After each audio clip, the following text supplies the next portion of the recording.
I don't want to live like this anymore. I'm going back to my parents' house."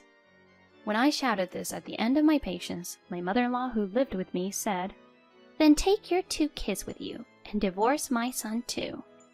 She grabbed my 3- and 5-year-old children's clothes roughly and pushed them toward me. The 2 children were so terrified that they did not even cry. They looked at my mother-in-law with frightened eyes while I held them in my arms. My mother-in-law, as if to say, "I'm so relieved," she was looking down at us. I had never thought that there was such a terrible mother-in-law in the world before I got married, not knowing that she would regret it later. She kicked us out. My name is Marie. I am a 36-year-old housewife. I met my husband Josh, who is 3 years younger than me, at a company social gathering. I had never dated anyone younger than me before, so Josh was not in my romantic interest. I guess I liked his nonchalant attitude. He was very aggressive in his appeal to me. After 1 year of dating, he proposed to me. When I said yes, Josh said, "Actually, I want you to move in with me when we get married," he said. "I'm worried about my mother being alone at home." Josh's father had already passed away, and Josh had no brothers or sisters. I was so moved by Josh's family-oriented attitude. I thought he would take good care of me, his wife. I agreed to live with Josh. Before our marriage, I went to Josh's parents' house to say hello. Josh's mother was a very quiet person, and I had no idea what she was thinking. I was relieved that she did not seem to be a rude person. However, after the wedding and the registration of the marriage, and when we started to live together, my mother-in-law's prejudice against her son gradually became clear. "That's right. The wife is 29 years old. She was in a hurry to get married, wasn't she?" Josh was fooled, too, because he told me so. He said he didn't mean it. My mother-in-law didn't even know I was listening. She was calling a friend or a relative. I wanted to go out and deny it, but it seemed to be getting more and more cruel, so I held my anger and kept quiet. My parents have always been very strict. If you're going to live with them, you must serve your husband and mother-in-law well. Young people these days get divorced so easily. I will not tolerate that kind of thing. My mother also told me, "Don't come home often and take advantage of us." My mother told me and watched me go away. My mother said that from her mother-in-law's point of view, I thought it might be the same for my mother-in-law, so I thought that might really be true. If you endure it, someday you'll laugh about it. My mother said it as if it was from a song lyric. Then I was sent off, so I thought that if I got married, I would not think of leaving easily, and I decided to protect my family. To do so, I thought it was important to be financially stable. I continued to work after marriage, but my mother-in-law, "Stop it! You're making it look like my Josh doesn't make enough money." And she would say to me every time I came home from work, even when I was tired, that, "You decided on your own, okay? So I want you to do your job as a housewife too." She says to prepare dinner and clean up afterwards. "You vacuum the house every day when you're a housewife. You should also clean the bathroom and toilet every day." I was made to work late into the night cleaning the house. Even when I looked exhausted and worn out, even Josh would told me, "You're going to quit after the baby is born anyway. Why don't you just quit now?" That's what he said. I want to work even after I have a baby. More than that, I told him that I wanted him to do something about my mother-in-law. "Well, my mother has always been like that, so there's no way she would listen to me even if I told her." He said this as if it was someone else's problem. At first, I thought that my mother-in-law was a quiet person because she did not talk. I was so wrong. She was the type of person who reveals her true nature as soon as you become related. Even so, I stubbornly continued to work. After a year, my mother-in-law told me, "It's about time you had a baby," she said. "Isn't it because you are working that you can't have a child yet? Infertility rate increases when you reach 30 years old. I already had Josh when I was 25. She started to sarcastically say these things, when I ignored her, as I should have. "He didn't have to marry someone this old. He could have had a younger one." She said that and walked away, getting on my nerves. Not long after that, I became pregnant. I was relieved to know that I would no longer have to deal with her sarcasm anymore. "See, I told you so. You're too late to get pregnant at 30. It's your own fault. You should take care of the housework." She never took over the housework for me. I had no choice but to give up my job and stay home. But my mother-in-law was still not pleased. "Oh, you have been working until now, when after all you're going to quit anyway. If that was the case, why didn't you quit early?" And she would say things to despise me. In the end, I realized that no matter what I did, she wouldn't like it. I tried to stay out of her sight as much as possible. I had to make an effort not to see her in the house. To be honest, I wanted to have a home birth. But when I mentioned it to my mother-in-law, she said, "It's going home to your parents after all, isn't it? You still think of yourself as a child, don't you? Your parents are pathetic." She even insulted my parents. I was so frustrated and disappointed that I decided to give birth at home. However, when I talked to Josh and expressed my concern that I didn't know if I would be able to do the housework, "You're a stay-at-home mom. You can do it." "Oh, well, my mom will take care of it. Just don't put that burden on me." he directly told me so. At the time, Josh was in a management position. He seemed to be very busy, even from the side. I had been in that management position myself. I could understand how Josh felt. However, he had originally asked me to move in with him, and with that he did not follow up with any support for me. He left my mother-in-law, who was unattentive to me. I was gradually losing heart. However, at this stage, I still thought that I was still a happy person, because my life after the birth of my child was hellish. I gave birth to a baby boy, and he was very, very cute. But my mother-in-law didn't even hold him in her arms, and if he cried at night, she would say, "He's too noisy. Put him to bed soon." She would yell at me like that. I was so upset because I was raising a child for the first time. I was going out of my mind because of her hysterical yelling. When I was upset, the baby was anxious too. The crying did not stop, and the vicious cycle continued day after day. I never expected that my mother-in-law, who had experienced child rearing, wouldn't be such a good friend. I began to feel even more disgusted with my mother-in-law. Josh wouldn't take over childcare for me, and when the baby cried in the middle of the night, rather, he did the same thing as my mother-in-law. Hey, why don't you take him somewhere else? I have to work early in the morning," he would say in a disgusted voice. I had no choice but to take the baby outside for a walk and return home some nights. So I was sleep-deprived all the time, and I wondered when I would ever get a proper sleep. Day after day, I was exhausted, doing housework and taking care of my child. My mother-in-law did not help me. When the baby cried during the daytime, she would say, "Gosh, it's too noisy, so I'm going out." So she started to go out. The superintendent of the condominium once said, "I heard that your mother-in-law is addicted to casino these days. There are really some people who get addicted to casino when they get old." I have been told that. I wondered if the noise of casino was not louder than the sound of a baby's crying. I had a very mixed feeling about it. However, I was relieved that my mother-in-law was gone from the house. I didn't say anything in particular because I was kinda relieved. However, my mother-in-law became too much into it and started to go out from morning till night. "Marie, can you give me some allowance? I have a lot of things to do this month." She started asking me for some money. My mother-in-law is supposedly receiving a survivor's pension. She never paid any living expenses to our house and kept all her money on her own. I thought she was obviously spending it in the casino. And because I didn't want my mother-in-law to stay at home, so I started to give her money. And thanks to this, our family budget, which I had managed to make ends meet, went crazy every month. But then I thought it was better than putting myself under stress, so I closed my eyes to the situation. Then Josh came to me. "Your bank book balance is going down. What are you spending it on?"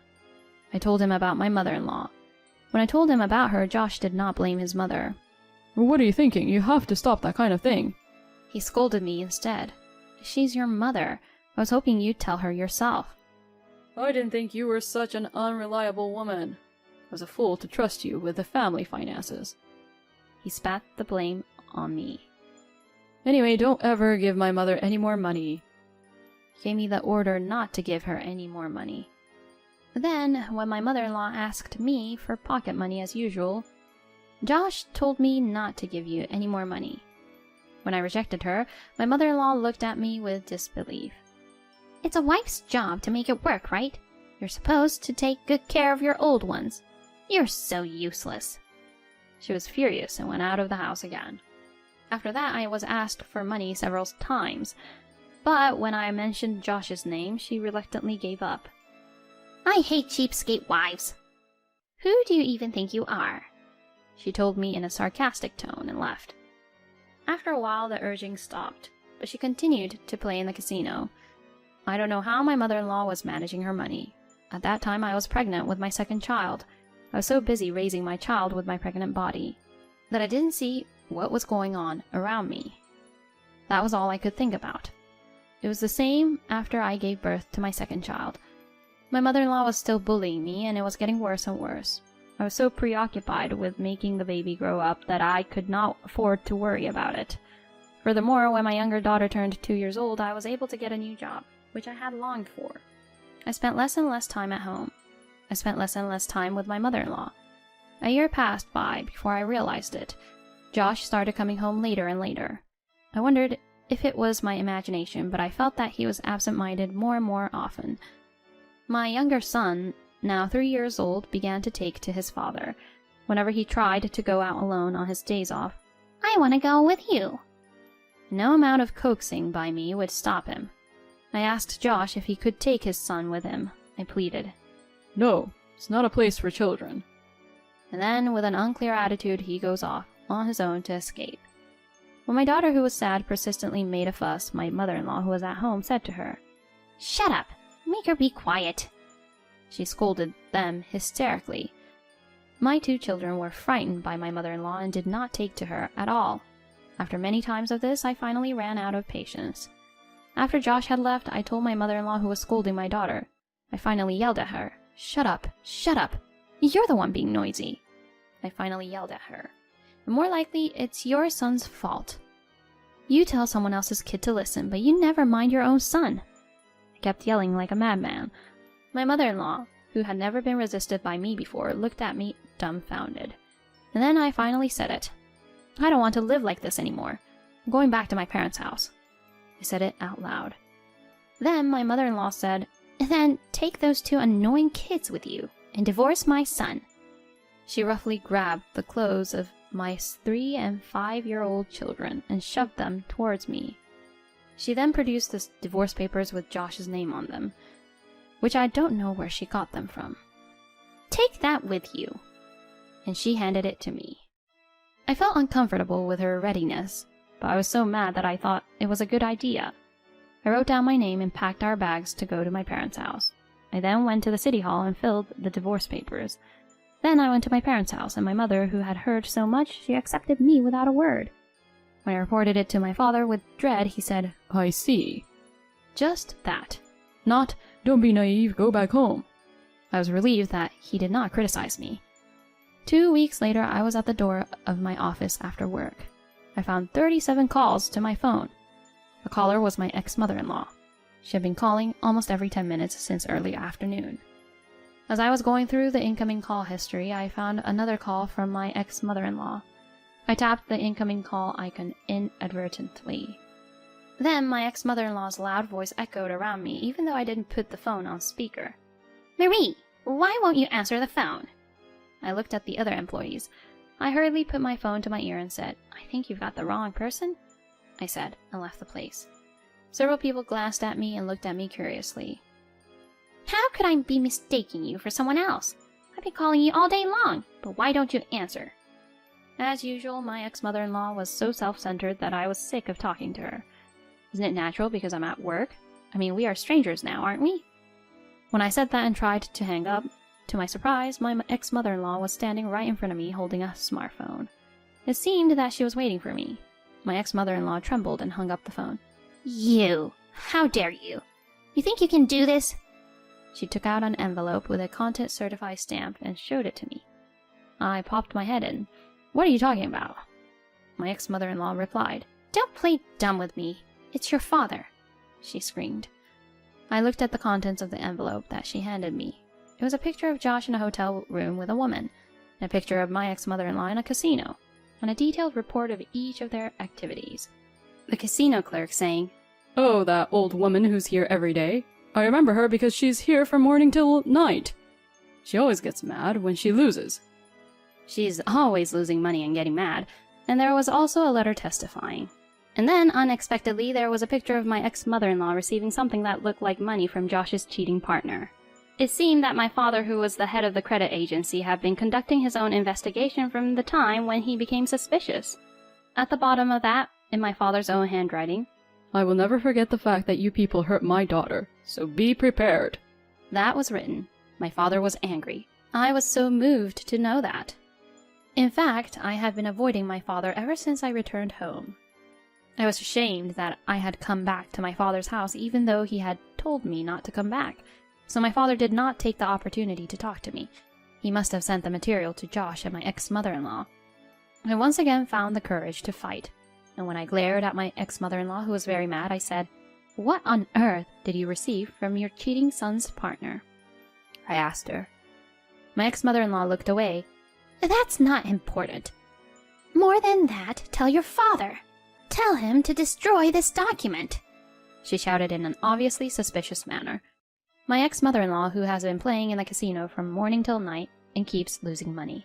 She must have no income other than the survivor's pension. "Well, it seems that your son's cheating partner's name and address are all in here. All I have to do is ask her myself." As I said this while looking at the documents, my ex-mother-in-law started shaking and trembling. "Oh, please, don't do that. You've already separated, so it's none of your business. Please, please, please!" She bowed her head vigorously. I could feel the stares all around me. "Anyway, I'll look into it some more. If you keep following me, I'll call security." I implored her to leave. My ex-mother-in-law bit her lip and left, quietly. I hurried back to my parents' house and jumped on my father's back, who was reading the newspaper in the living room. "Dad, I'm sorry. And thank you." Then I suddenly lost my mind and started to cry like a child. My dad said, "Oh." Then he patted me on the back as I sobbed. "I will take care of them. You don't have to do anything." He patted me gently on the head. "I'm sorry you had to endure so much." And I just nodded quietly. I couldn't stop crying, and before I knew it, I fell asleep. I think I must have been tired after a long, long time. The kids seemed to be washed by my mother. When I woke up, it was morning and I was on the couch with a blanket over me. Later, Josh's affair partner told me that she wanted to marry Josh. She gave the money to my casino-crazed ex-mother-in-law to bully me. She had asked her to get rid of his son's wife and children. If the affair was found out, she would only be charged alimony and might not be able to get married. My ex-mother-in-law was more grateful of a daughter-in-law who's giving her allowance. She may have also thought that she would not have to take care of her grandchildren. After that, Josh and his cheating partner remarried. The ex-mother-in-law was not what she thought she would be, and her new daughter-in-law started to bully her. "There is no food for a useless person," and the wife's voice echoed through the neighborhood every night. The former mother-in-law had no place to stay at home. Eventually, she was kicked out. After that, the new wife got tired of Josh's cheap salary and moved all her savings to herself. She sold the family home and ran away and disappeared. Josh was lonely and looked for his mother. She was housed in a facility for elderly people with no relatives, and she had a hard time there. And as soon as she met Josh, she was like, "Oh my God!" She ran away screaming like that. "I don't want to go home! I don't want to go home! The devil is here!" She was clinging to a pillar, and he had a very hard time pulling her off. It was horrible to imagine how much his new wife had tormented her. I also felt that the resentment she must have felt toward his son, who had left her alone. She had lived her life according to my own desires, and having to pay the price of being bullied and tormented. I am so glad that I did not stay with Josh, who ignored my family. In the end, Josh rented a shabby apartment with what little money he had and started living alone. After work, he went to his night job and worked on weekends as well. He's managing to make ends meet while paying his alimony and child support. I can only say that he deserves what he gets. As for me, I am able to work hard at my company thanks to the cooperation of my parents in raising my children. Recently, I have been entrusted with important work. My children are also with my parents. They are very attached to them, especially my grandfather's lap, which was very popular, and we were always fighting over it. My father and mother were very strict with me, but when it came to their grandchildren, they seemed to have no pain in their eyes and loved them like crazy, unlike with me back then. But when I see my parents looking so happy, I am glad I became a mother. I feel happy to be a mother and to have been able to show filial piety to my parents. I forget the hellish day and will live happily.